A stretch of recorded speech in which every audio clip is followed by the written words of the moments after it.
अस्सलाम वालेकुम व्यूअर्स, मैं हूं समीना पाशा। उम्मीद है आप लोग खैरियत से होंगे। आज कुछ आपके सामने आदातो शुमार रखेंगे पेट्रोलियम प्राइस के हवाले से और कुछ बताने की कोशिश करेंगे कि पेट्रोल की जो प्राइस है उसमें कमी तो वाकई हुई है, लेकिन क्या उस पर हमें खुश होना चाहिए या अभी डू मोर का मुतालबा करना चाहिए इस हुकूमत से। लेकिन इससे पहले आपको करना होगा चैनल को सब्सक्राइब। तो अगर अभी तक आपने चैनल सब्सक्राइब नहीं किया तो प्लीज़ फ़ौरन इसे सब्सक्राइब कर लें और इसके साथ साथ वीडियो को लाइक भी करें और शेयर भी करें।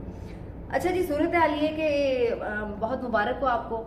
हातम ताई की कब्र पर लात मारी गई है, ऊंट के मुंह में जीरा दे दिया गया है, या जो भी इस किस्म का आप मुहावरा देख लें। उसकी वजह ये है कि बहुत सारे हमारे जो जय्यद सहाफ़ी हैं जिनको 150 रुपये लीटर पेट्रोल बहुत महंगा लगता था, 137 रुपये पे वो कहते थे कि नींद नहीं आती लोगों को कि कैसे इतना महंगा फ्यूल जो है लोग इस्तेमाल करेंगे। और ये उन दिनों की बात है जिस वक्त जिसको कहते हैं ना फ्यूल प्राइस आलमी मंडी में बहुत ज़्यादा अपनी पीक पर थे और तकरीबन 115, 118, 120 तक भी फी बैरल जो है ये गए हैं प्राइसेस का आलमी मंडी में। और ये मैं बहुत पुरानी बात नहीं कर रही, मैं इसी साल के शुरू की बात कर रही हूँ, फरवरी मार्च में। और जनाब उसकी वजह ये थी बुनियादी तौर पे कि रूस और यूक्रेन की जो वॉर थी उसके बाद एकदम से आलमी मंडी में बड़ी तेजी से पेट्रोलियम मसनूआत की कीमतों में इजाफा हुआ, जिसका असर जाहिर है पाकिस्तान पे भी पड़ा, क्योंकि पाकिस्तान बाहर से ही सारा पेट्रोल खरीदता है, उसके कोई अपने तो तेल के कुएं है नहीं। तो अगर बाहर चीज महंगी मिलेगी तो जाहिर है वो यहाँ पे भी महंगी होगी। तो उसका जाहिर सी बात है जो है असर आम आदमी पे भी पड़ता था। 150 रुपये लीटर पेट्रोल महंगा लगता था और लोग कहते थे कि बहुत महंगाई हो जाती है इसके ऊपर, जाहिर होती है। लेकिन फिर भी उस वक्त खान साहब की हुकूमत थी, उन्होंने मैक्सिमम अपनी तरफ से कोशिश की कि जो अवाम है उसको रिलीफ दिया जाए। उन्होंने इस पर जो सेल्स टैक्स था वो बिल्कुल जीरो कर दिया और जो इस पे दीगर टैक्सेस थे उनको भी पूरी की पूरी कोशिश की कि सब्सिडाइज करके आवाम तक जो है वो सस्ता पेट्रोल दें। और आखिर में तो आके उन्होंने 149 रुपए लीटर पर पेट्रोल प्राइस को फिक्स कर दिया था 2-3 महीनों के लिए, जिसके ऊपर बाद में बड़ी लेदे भी हुई कि जनाब उन्होंने बड़ा गलत फैसला किया और IMF जो है इस पर नाराज हो गया। अच्छा, ये मजे की बात है कि यही हुकूमत जो 150 रुपए लीटर पेट्रोल पर पहले तनकीद करती थी कि जनाब ये इतना महंगा है, फिर जब खुद हुकूमत में आए तो कहने लगे ये 150 रुपए तो इन्होंने गलत किया कि 150 रखा हुआ था, प्राइस तो बढ़ानी चाहिए थी क्योंकि IMF से मुआहदा था, IMF को नाराज कर दिया। अच्छा, फिर उससे भी ज्यादा मजे की बात ये है कि एक तरफ आप कह रहे हैं कि उसने गलत किया 150 रुपए पे रख के, और फिर आने के बाद खुद भी 2 महीने तक उसको 150 पे ही बरकरार रखा। अब बंदा किसको जाके बोले कि यार आप लोग क्या बात करते हैं, मतलब हद होती है झूठ बोलने की, लोगों को बेवकूफ बनाने की। लेकिन हमारे यहाँ कोई हद नहीं है माशाल्लाह, किसी चीज की कोई हद नहीं है। और यही हद आप देख लें कि पहले वो महंगा लगता था, फिर वो गलत हुआ कि नहीं जी ये तो सस्ता रखा है, इसने जानबूझ के साजिश की। अच्छा भाई, अगर वो इतना ही गलत था मुल्क के लिए साबित हो रहा तो फिर आप आते साथ जेल का देते, नहीं वो भी नहीं किया। खैर, उसके बाद की सूरत हाल आपको पता है, मईशत संभाली नहीं गई, IMF से तरले मिन्नतें करके मुआहदे किए, उसके इल्जाम इमरान खान साहब पर डाल दिए। चले जी वो भी मान लेते हैं कि वो उन्होंने मुआहदे किए, पूरे नहीं किए, फाइन, गुड इनफ। फिर जो नए इन्होंने मुआहदे किए उसके मुताबिक 50 रुपए लेवी का मुआहदा करके आगे कि जनाब हम 50 रुपए फी लीटर तक पेट्रोलियम मसनूआत पर लेवी लेंगे। और उसके बाद फिर सूरत हाल ये बनी कि अब जब आप सेल्स टैक्स भले जीरो भी कर दें तो 50 रुपए जब उस पर आप ऐड करेंगे लेवी के, तो ऑटोमेटिकली पेट्रोल प्राइस भले बाहर आपको सस्ता भी हो, आपको मुल्क में तो वो महंगा ही मिल रहा होगा क्योंकि उसके ऊपर टैक्सेस की भरमार है। लेवी है क्या, मैं थोड़ा सा आसान अल्फाज में आपको बता दूं कि ये भी एक किस्म का टैक्स ही है। ये कोई ये नहीं है कि कोई आप कहेंगे जी टैक्स नहीं है, टैक्स ही है लेवी। और ये सिर्फ कोई एक टैक्स नहीं है। जो पेट्रोल है इसके बुनियादी तौर पर जो अगर आप कंपोनेंट्स ब्रेकअप देखें तो उसमें 3-4 चीजें होती हैं। एक तो आपका वो तेल है जिसको क्रूड ऑयल कहते हैं, जो कि खाम हालत में होता है, जिसको आप इंपोर्ट करते हैं। फिर उसके बाद जाहिर है जब वो आप इंपोर्ट करते हैं तो उसके ऊपर इंपोर्ट की भी ड्यूटीज वगैरह लगती हैं। फिर जब वो ड्यूटी लग के रिफाइनरी तक आता है तो फिर जो रिफाइनरी है वो भी इसके ऊपर अपने पैसे रखती है, उसके ऊपर चार्जेस लगते हैं। फिर वहां पे वो चार्जेस भी उसमें जाहिर है ऐड हो जाते हैं। फिर उसके बाद जो डिस्ट्रीब्यूशन की और जो तेल की कंपनियां हैं, ऑयल मार्केटिंग कंपनियां हैं, वो भी फिर उसके ऊपर अपने पैसे रखते हैं, टैक्स रखते हैं, तो वो भी उसमें इंक्लूड हो जाता है। फिर उसके बाद उसके ऊपर सेल्स टैक्स आयद होता है। सेल्स टैक्स जो है वो आमतौर पर पाकिस्तान में इस वक्त 17% है, लेकिन फिलहाल पेट्रोलियम मसनूआत पे उसको जीरो रखा गया है।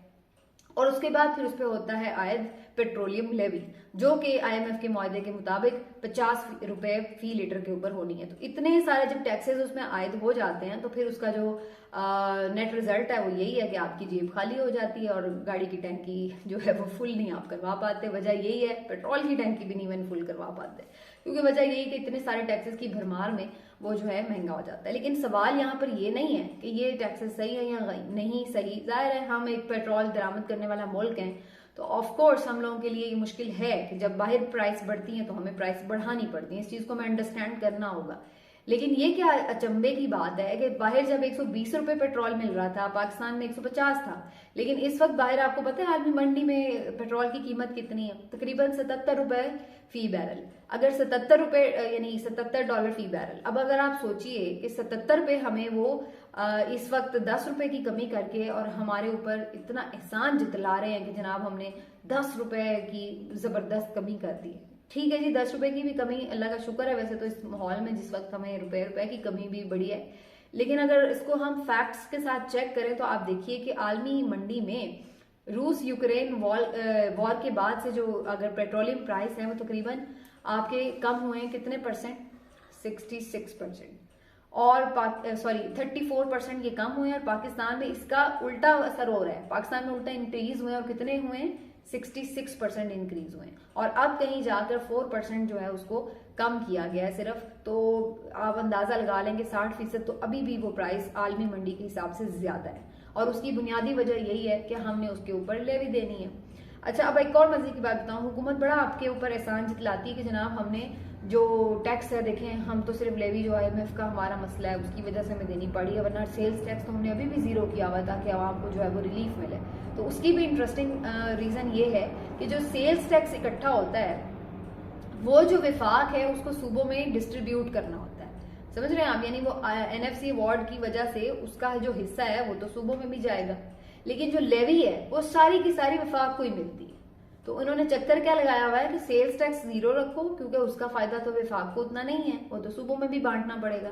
तो लिहाजा लेवी को पूरा रखो ताकि जितना रेवेन्यू आए वो विफाक को आए और फिर वो आप जो है आगे अपने महसूलात में उसको शामिल कर सके। तो ये इसके पीछे भी साइंस है। लेकिन किस्सा मुख्तसर यही है कि जो पूरा अवाम को रिलीफ मिलना चाहिए था वो अवाम को रिलीफ नहीं मिला है अभी भी। जो खैर PTI तो ये कहती है कि 60 रुपए लीटर कम होना चाहिए, लेकिन ये तो अब खाम ख्याल है आज की मईशत की सूरत हाल में।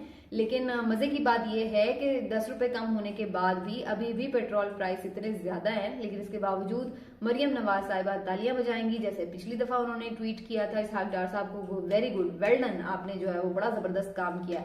और जो बाकी हामी सहाफी हैं जिनको 150 रुपए लीटर पेट्रोल बहुत महंगा लगता था, हालांकि उनको तो फ्री में ही पड़ता था, ज्यादातर तो बड़े बड़े सहाफियों को फ्री में 500 लीटर 1000 लीटर मिलते हैं, तो उनको वो बड़ा महंगा लगता था। लेकिन आज वो भी कह रहे हैं कि शुक्र है आवाम को रिलीफ मिला है, बड़ा रिलीफ मिल गया आवाम को। आपने बड़े बड़े चैनल्स की ऐसी हेडलाइंस देखी होंगी कि आवाम के लिए बड़ा रिलीफ मिल गया, न्यू ईयर का तोहफा मिल गया, तो न जाने क्या क्या। लेकिन अभी मैं आपको इसके साथ ही ये भी बता दूं कि आपकी ये खुशियां भी, बेशक ये 10 रुपए वाली खुशी है, लेकिन ये 10 रुपए वाली खुशी भी बड़ी आर्जी साबित होने वाली है, क्योंकि आगे चलकर अगले साल में आपको मजीद IMF की जो कड़ी शराइत है उसके तहत मजीद इसमें इजाफा भी मुमकिन है। उसकी वजह क्या? उसकी वजह यह है कि IMF तो पहले ही आपके साथ सीधे मुंह बात नहीं कर रहा है इस वक्त। और IMF ने जो अपना रिव्यू करना था दिसंबर में, वो उन्होंने कहा चलें जी छुट्टी है आपकी, फारिग हैं आप लोग, हम तो जरा क्रिसमस में नहा के आएंगे, जनवरी में देखा जाएगा कि हमें आपको पैसे देने हैं अगली इंस्टॉलमेंट के, नहीं किस्त देनी। और इस पर अब जो वजीर खजाना है वो अपना समूह लेके बैठे हुए और कह रहे हैं कि हमने मिन्नत नहीं करनी और हमें कोई फर्क नहीं पड़ता वगैरह वगैरह। लेकिन भाई जब आप IMF से डील में नहीं होंगे तो फिर चाइना और सऊदीया ने भी यही शर्त रखी हुई है कि अगर आप IMF के साथ डील में होंगे तो फिर हम आपके खजाने को भी सपोर्ट करेंगे, वरना हमारी तरफ से भी अल्लाह हाफिज। क्योंकि बेशक इतनी भी दोस्ती हो, कोई इतना पागल नहीं है कि वो अपना नुकसान कर करके और बिला वजह आपके जो है वो पैसे भरता रहे, उनको किस बात का फायदा है। तो जब तक उनको भी आप रीपे नहीं करेंगे वो भी आपके अब कितना वो आपका साथ देंगे। तो यहाँ पर जो है वो मसले मसाइल जो है वो चलते रहेंगे। लेकिन ये टैक्टिक्स आप अवाम के साथ तो बेवकूफ बनाने वाली खेल लेंगे, 150 वाला 250 में दें और उसके बाद खुश भी हों, लेकिन ये बाहर आप लोगों को इस तरह से बेवकूफ नहीं बना सकते। उन्हें सब नजर आ रहा होता है कि आप क्या गेम्स खेल रहे हैं। जब आप वहां पे जो कमिटमेंट करके आए जब पूरी नहीं करेंगे तो जाहिर सी बात है वो ही आपके साथ यही कुछ करेंगे। तो ये है जी पेट्रोल की मसनूई खुशी जो आपको मिली है। और ये थोड़ी सी आर्जी भी लग रही है। उम्मीद नहीं है कि ये कोई ज़्यादा चलेगी, लेकिन अल्लाह करे कि इस हुकूमत को कोई तौफीक मिले और ये मजीद भी आवाम तक रिलीफ मिले। लेकिन जब तक बाकी माशी मसाइल जो इससे जुड़े हुए हैं वो नहीं सॉर्ट आउट होंगे तो उस वक्त तक इस मसले का हल अकेला तो जारी आइसोलेशन में है नहीं कि जिसको हम कहें कि जी ये अकेला मसला हल हो जाएगा। अभी तक जितने भी इकोनॉमिक एक्सपर्ट से बात हो रही है उनका इस बात पे इत्तेफाक है कि इलेक्शन हो जाए, सियासी इस्तेहकाम आ जाए तो फिर ही जो है ये मामलात को मईशत के मामलात को स्टेबल किया जा सकता है। लेकिन बज़ाहिर इस हुकूमत को इलेक्शन में अभी तक इतना खौफनाक डरावना ख्वाब नजर आता है कि उसके लिए ये सोचने अभी क्या सोना ही छोड़ देते हैं कि हमें कहीं वो ख्वाब आ ही ना जाए नजर। तो सूरत हाल इस वक्त ये बनी हुई है। खान साहब इस बात के ऊपर डटे हुए हैं और उन्होंने 17 दिसंबर की अब जो है आपको मालूम है डेट दे रखी है जिसमें वो असम्बलियों की तहलील का ऐलान करेंगे। उनका ये मानना है कि जनाब ये जब असम्बलियां टूटेंगी 70% ऑफ मुल्क में इलेक्शन होंगे तो ऑटोमेटिकली जनरल इलेक्शन की तरफ सूरत हाल जाएगी। अब इसमें जो एक मेजर डेवलपमेंट हुई है वो ये है कि परवेज इलाही साहब जो अभी तक हमें थोड़ा सा हाँ ना अगर मगर यस नो में बटे हुए, कहीं लटके हुए, कहीं थोड़े से उधर भी बात सुन ली है, वो करते नजर आ रहे थे। अब उन्होंने बड़ा क्लैरिटी से बड़ा कैटेगोरिकली ये कह दिया है कि जी कोई चक्कर नहीं है इफ एंड बट का। मोनिस इलाही साहब की एक दिन में यानी 24 घंटे के अंदर खान साहब से 2 मुलाकातें हुई हैं और अब बहुत कैटेगोरिकली ये बात क्लियर हो चुकी तकरीबन हर जरिए से कि उन्होंने कहा है कि जो आप डेट देंगे उसी डेट को असम्बलियां डिसॉल्व हो जाएंगी। तो इसके अलावा जो है हम बिल्कुल इस पे अब कोई शक व शुबे की गुंजाइश बाकी नहीं रही। तो तावक्ते तो ये सूरत हाल है। बाद में कुछ कलाबाजी खा ले कोई तो कुछ कह नहीं सकते, लेकिन अभी तक वो बिल्कुल इस पे क्लियर है और उन्होंने खान साहब को जो है वो ये यकीन दहानी करा दिया। तो इस हद तक तो ये बात चीज है। लेकिन एक और जो इसमें इंपॉर्टेंट बात है वो ये कि जो PMLN है उन्होंने भी अपना एक प्लान बनाने की कोशिश तो की है। बलीगुर रहमान साहब जो गवर्नर पंजाब है उनको उन्होंने एक अदम एतमाद की जो तहरीक है वो दस्तखत करके जमा करा दी है और कह ये रहे हैं कि जनाब जैसे ही परवेज इलाही साहब असम्बलियां डिसॉल्व करने के लिए समरी भेजेंगे तो वो फौरी तौर पर कहेंगे कि जी पहले आप अदम एतमाद को निपटें या फिर एतमाद का वोट लें और फिर जो है इसको थोड़ा डिले करेंगे। लेकिन जो ज्यादातर कॉन्स्टिट्यूशनल एक्सपर्ट हैं वो इस पर मुत्तफिक हैं कि इससे आप कुछ दिन मजीद शायद डिले तो करने में कामयाब हो जाएं, लेकिन इससे ये नहीं पता लगेगा कि आप अगर इसको रोक नहीं सकते, और अगर आप इसको रोकें या इलेक्शन को डिले करें तो ये एक गैर आईनी अमल होगा और ये एक बड़ा टेस्ट केस होगा जिसको कहते हैं ना कि कोर्ट्स के लिए भी कि वो फिर क्या इस गैर आईनी अमल की कोई इजाजत देंगी या नहीं, और कोर्ट्स के थ्रू फिर आप समझ जाएं कि जो लोग न्यूट्रल हैं क्या वाकई वो न्यूट्रल हैं या फिर इसको जो है वो ऐसे ही चलने देंगे।